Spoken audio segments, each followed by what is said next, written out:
ఓం విఘ్నేశ్వరాయ నమః. ఓం సాయి శ్రీ సాయి జయ జయ సాయి. ఓం ఓం కాంతమ్మ ఓంకారి కాంతమ్మ. అమ్మ కాంతమ్మ తల్లి గురించి అద్భుతమైన విషయాలను తెలుసుకోబోతున్నాము. మొదటిసారిగా ఈ వీడియో చూస్తున్న ప్రతి ఒక్కరూ సబ్స్క్రైబ్ చేసుకోండి, లైక్ చేసి షేర్ చేయండి. ప్రతి ఒక్కరూ భక్తి బంధువులు కండి అమ్మ ఒడిని చేరుకోండి. ప్రక్కనున్న బెల్ సింబల్ని నొక్కండి. మొదలు పెట్టుకుందామా అమ్మ గురించి. వెంకయ్య స్వామి పెన్నబద్దేలు తిప్ప నుండి బయలుదేరి నిండుగా ఏటి నీరు పారుతున్న తనకు మోకాలి లోతుగా రేవూరు మీదుగా నెల్లూరు రంగనాయకులపేట ఆలయానికి రంగనాయకుల స్వామి దగ్గరకు బయలుదేరినాడు. ఇంతలో ఏటిగట్టుకు పరుగు తీసిన పెన్నబెద్దేలి దగ్గర ఒక్కెమ్మ తల్లి స్వామి ఏటి ఆవల గట్టున ఉన్నాడని, తను కూడా నిండి ఉన్న ఏటి నీటిలో రేవూరు మీదుగా ఈవలకు వచ్చి వేసినది. ఏరు రెండు ధరలు తన్నుకుని పారుతున్న ఏటిపై ఆవల నుండి ఈవలకు అనగా వెంకయ్య స్వామి చెంతకు వచ్చి స్వామితో కలిసి స్వామి శిష్యులలో అందరితో కలిసి రంగనాయక స్వామి సన్నిధికి చేరినది. ఎంతటి యథార్థ సంఘటన ఇది! వెంకయ్య స్వామిని ఎంతగా ఆరాధించనిదే ఒక్కెమ్మకు ఇది సాధ్యమా? నిండు ఏటిపైన నడచుట అంతటి మహామహులు వెంకయ్యస్వామి వారు తన ప్రేమను, నమ్మకమును, దృఢత్వమును తమ శిష్యులకు అందించగలిగారు కాబట్టే ఒక్కెమ్మ తల్లి నిండు ఏటిపై దాటగలిగినది, స్వామిని చేరుకోగలిగినది. అట్టి కాంతమ్మ తల్లి తన శిష్యులను, భక్తులను ఎల్లవేళలా కంటికి రెప్పలా కాపాడుకుంటారని అనుటలో ఆశ్చర్యమేమున్నది? అందులకే చంద్రశేఖర్ రెడ్డి గారిని తను శిష్యునిగా, భక్తునిగా గమనించి నడిపించి అమ్మ అంటే అతిశయోక్తి కాదు, ఆదిపరాశక్తి అని నిరూపించినది. 27/9/1995 బుధవారం వేకోజామున 4:15 శ్రీ శ్రీ శ్రీ సుబ్రహ్మణ్య స్వామి విభూది రేఖలు పెట్టుకొని మెడ నిండా రుద్రాక్షమాలలు వేసుకొని మా ఇంటిలోని దేవుని పటముల దగ్గర పద్మాసనం వేసుకుని కూర్చుని తపస్సు చేయుచు దర్శనమిచ్చినారు. తరువాత పార్వతీ పరమేశ్వరులు మా తల్లిదండ్రుల రూపంలో నాకు దర్శనమిచ్చినారు.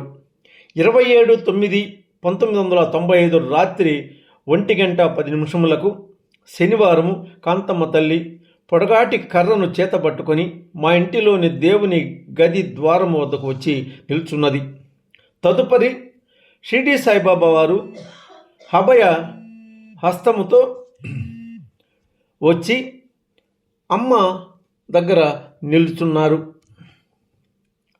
ఇంటిలో ఈశ్వరమ్మ, బంగారమ్మ, శుభరత్నమ్మ, అనసూయమ్మ ఇంకా చాలామంది ముత్తైదువులు మాట్లాడుకుంటున్నారు. అప్పుడు నా కుమారుడు చిన్న అబ్బాయి, వాడు అమ్మను చూసి నా భార్యతో అమ్మ ఆమె గుడ్లు రుముతూ చూస్తున్నది అన్నాడు. ఆమె కళ్ళు అంతే నాయన అని చెప్పాము మా బాబుకి. పద్మాలయాం దేవి రా నాయన అని చెప్పాము మా బాబుకి. కాంతమ్మ తల్లి ఒక్క పూలకుండీలో నుండి తెల్లటి తామర పుష్పముపై పద్మాసనము వేసుకుని కూర్చుని పైకి లేచినది. 9/10/1995 యథార్థముగా జరిగిన సంఘటన ఇది. సాయంకాలం పూజా సమయము 6 గంటలకు పూజ చేయుచుండగా ముందుగా ఆకాశమంతయు పొగ కమ్ముకున్నది. దట్టమైన కారు మబ్బుల వలె నడుచుచున్నది. వెంకయ్య స్వామిని నేను, ఏమిటి స్వామి ఈ సమయమందు పొగ కమ్ముకున్నది అని అడిగాను. స్వామి ఏమీ పలుకలేదు. కొద్దిసేపటికి బ్రహ్మాండమైన అగ్ని గుండము వలె ఆకాశమంటుకున్నట్లు మంటలు ఆదిశేషునకు నిమ్మపండు అంటి ఉన్నది. అది ఆదిశేషుని ఆ నిమ్మ పండును నాకు ప్రసాదించమని ప్రార్థించినాను. నేనడిగిన కొద్దిసేపటికి ఆ నిమ్మపండు కనిపించలేదు. తదుపరి కాంతమ్మ తల్లి త్రిశూలము ద్వారా కొన్ని వింతలు కనపర్చినది.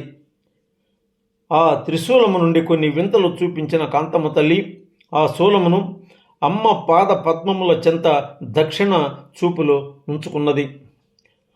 19/1/1996 కాంతమ్మ తల్లి వేకోజామున 5 గంటలకు స్వప్న దర్శనం ఇచ్చినది. అమ్మకు దూరముగా నిలబడి ఉన్నాను. దూరముగా ఉన్న నన్ను అమ్మ దగ్గరకు పిలిచినది. నేను అమ్మ దగ్గరకు పోయి, అమ్మా నాకు జ్ఞానమును ప్రసాదించమ్మా అని అడిగాను. అమ్మ కాంతమ్మ తల్లి నా మాటలకు ఒకసారి సన్నగా నవ్వినది. అమ్మ నన్ను బోర్లా పడుకోమని చెప్పినది. నా వీపుపై అమ్మ పండుకొని ఒక వస్తువును నాకు తినిపించినది. అమ్మ ఇచ్చిన వస్తువును నేను తినేశాను.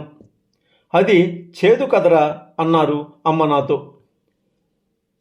చేదు లేదు తల్లి. తల్లి మీరు విషము తినమన్నా తినేస్తాను తల్లి అన్నాను. నా చెవిలో అమ్మ ఏమిటో చెప్పారు. నాకు వినపడలేదు. అమ్మ మీరు చెప్పినది నాకు వినపడలేదు ఏందమ్మానని అమ్మను అడిగాను. అమ్మ కాంతమ్మ తల్లివారు తారక మంత్రమురా అన్నారు. తరువాత ఆగ్నేయ తూర్పు దిశగా తుఫాను వస్తుందని అనుకుంటున్నాను. ఇల్లు సర్దుకుంటున్నాను. కాళహస్త్రి దేవాలయమును కాంతమ్మ తల్లి కొలతలు వేయుచున్నది. లోపలనున్న బావిలో నందీశ్వరుని దర్శనం నాకు అయినది. ఓం ఓం కాంతమ్మ ఓంకారి కాంతమ్మ ఓం ఓం కాంతమ్మ ఓంకారి కాంతమ్మ ఓం ఓం కాంతమ్మ ఓంకారిణి కాంతమ్మ ఓం కాంతమ్మ ఓంకారిణి కాంతమ్మ ఓం ఓం కాంతమ్మ ఓంకారి కాంతమ్మ. మీ విజయభాస్కరుడను. నన్ను మరువరనుకుంటాను.